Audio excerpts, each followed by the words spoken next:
Hey everyone, welcome to our podcast, Married in the Market. I'm Anna. I'm Naveed.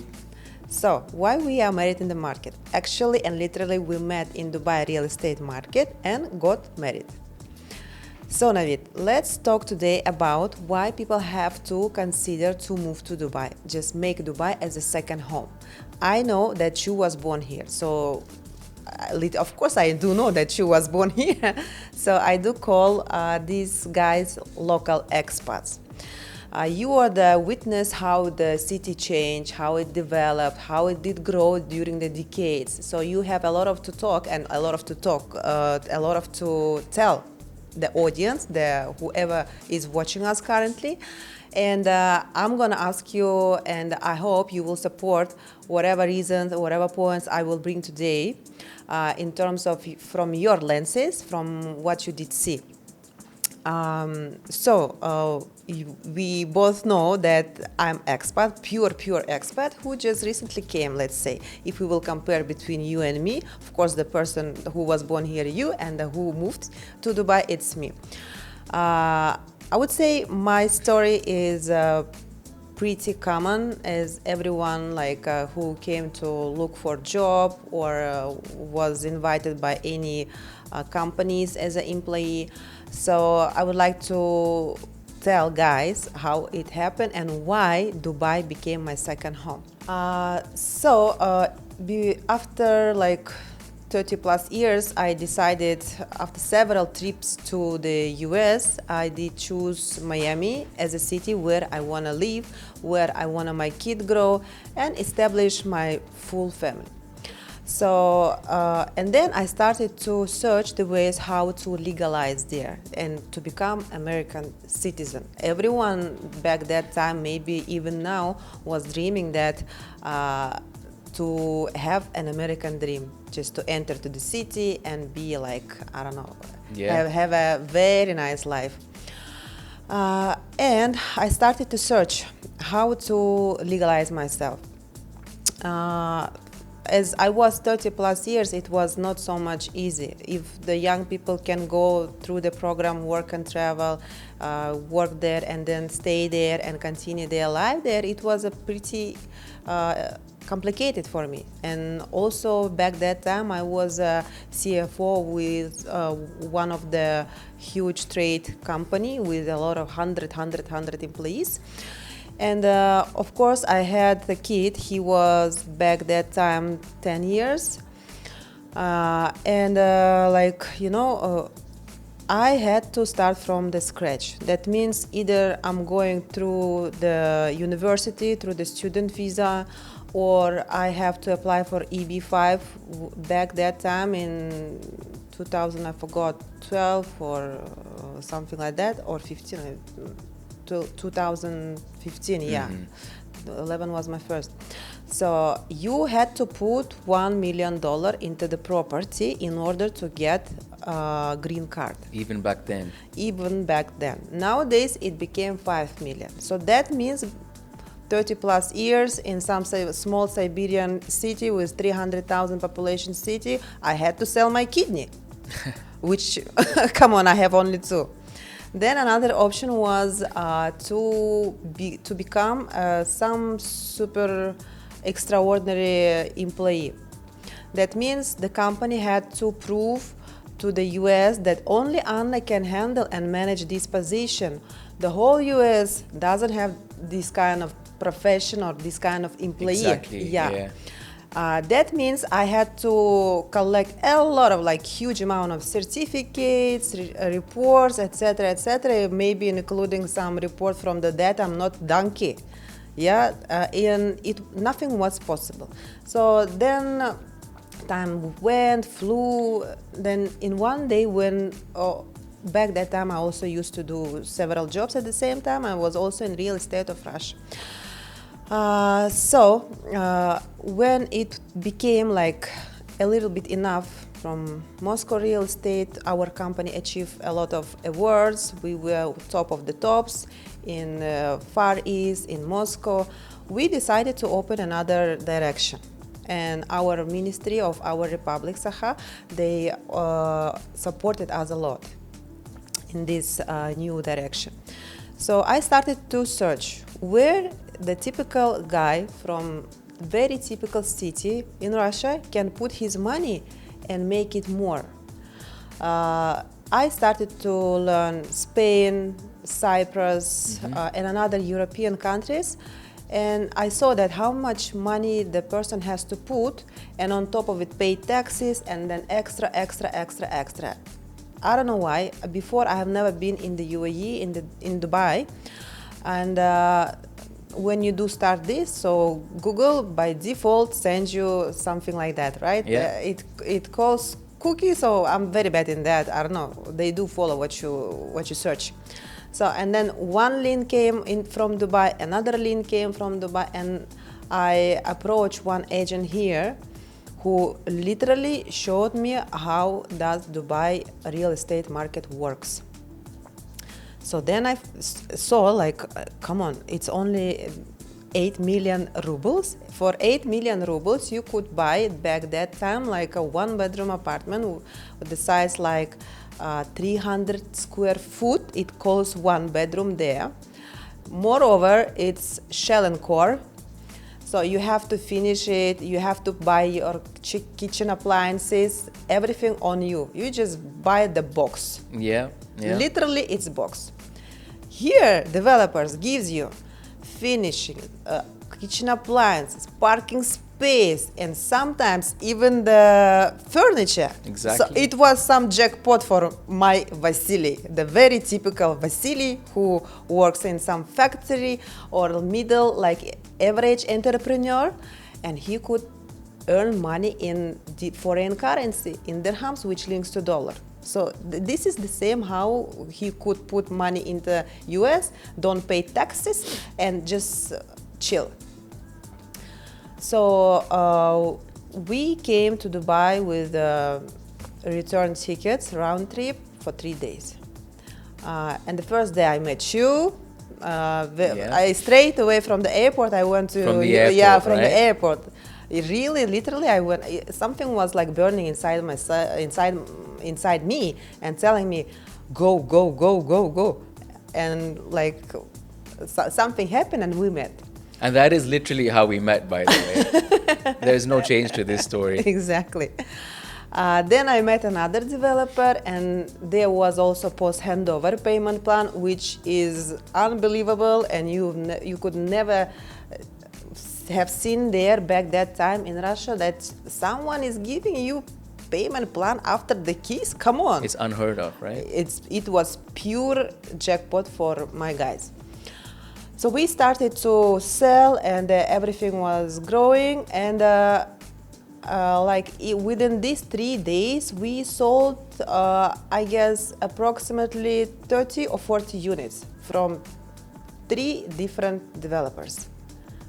Can you imagine? These guys, of course, exit from their projects before the keys. We never, from the very, very beginning, we have never been focused on flipping. That after 6 months you will resell. Right. After, I don't know, and you will make X3, X2, whatever. Then I said to my sister, who is the owner of our company, I said, man, I'm gonna stay here. There is a future. So then I started to become an expert. I saw how safety it is. I was shocked when people. I just entered into a cafe and like having some dinner, and people just booking their table with their phone. They leave it and go to the bathroom, go to somewhere, chit chat. Yeah, they leave their phones, they leave their bags. wallets on the table, their expensive I was handbags. shocked. How come? What's going on? Like, I was really shocked.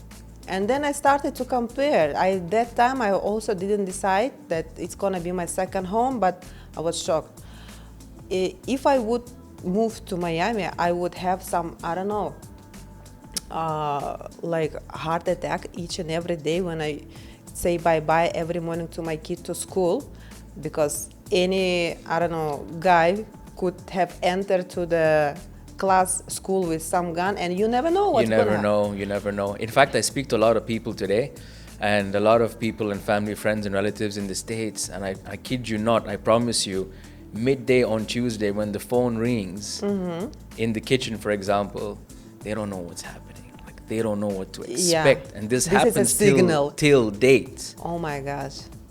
So exactly, I see what what your point and is. like each and every night, day, there is some shootings.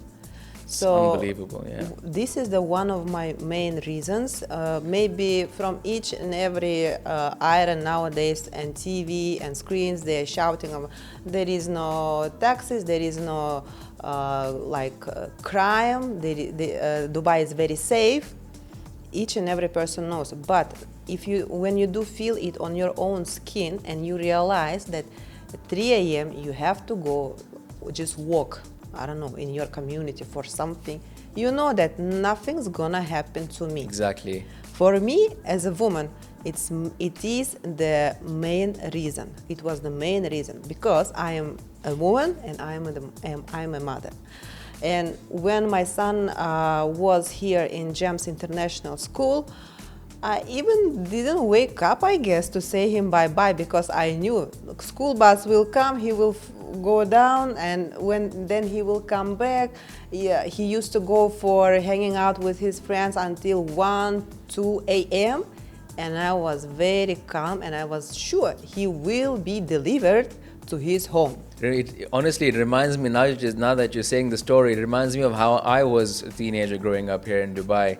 And it's exactly what you said, to build on your point, teenagers or kids, when they're going out in Dubai, you can stay out till 12, 1, 2, 3, and you don't really have to worry because you rest assured that your child is going to come home. Yeah. Yeah, and it's very important for families, as I do see a lot of nowadays, before it was Russians, they moved a lot. Nowadays Brits are still coming and moving. They've been coming for a long time, the Brits. Yeah, but they keep moving. They do. They what do. I'm saying. Even more now because obviously of what's happening back in the UK. Yeah, so it's amazing. This is one of the main features and the reasons why I move, and features of the city.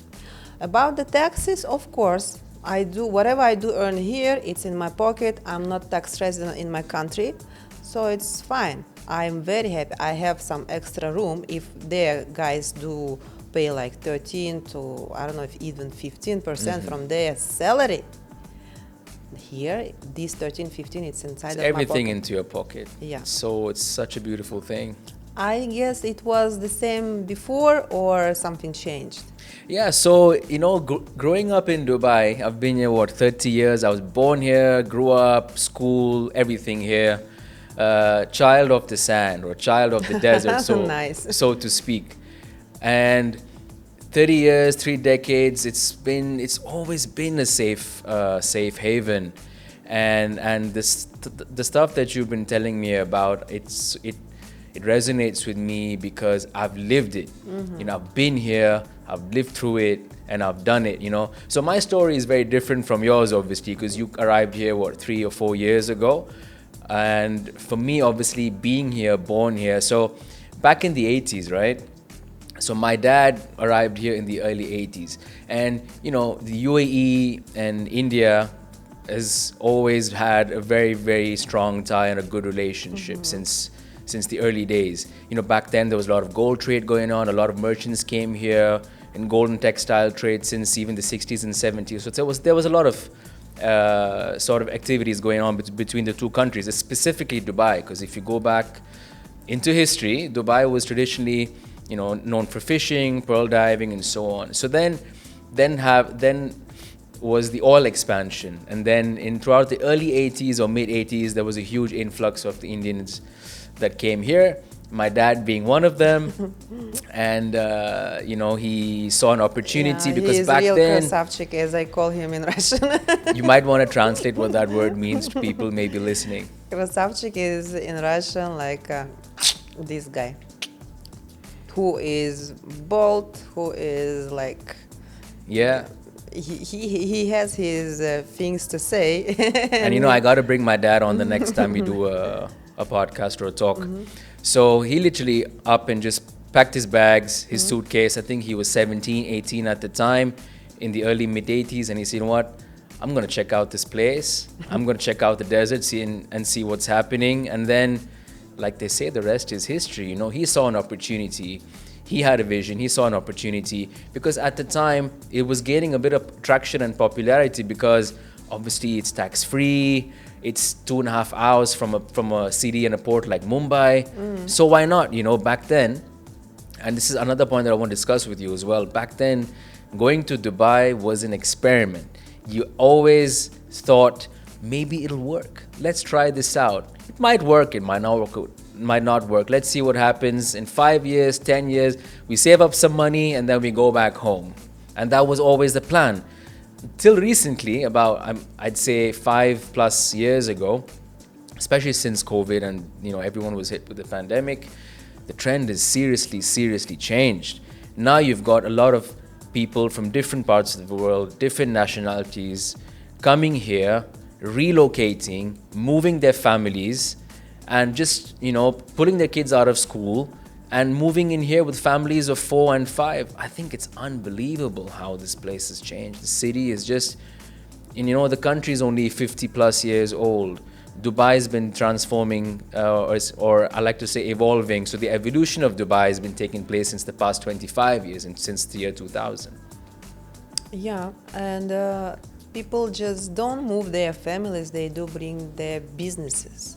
Also, the Yeah. very good point. It is They relocate huge their point businesses. because to relocate your business to any European city or to any city in the Europe, it is headache. Honestly speaking, it is headache. To establish business also, in some countries, I know you have to have share as a owner the local person.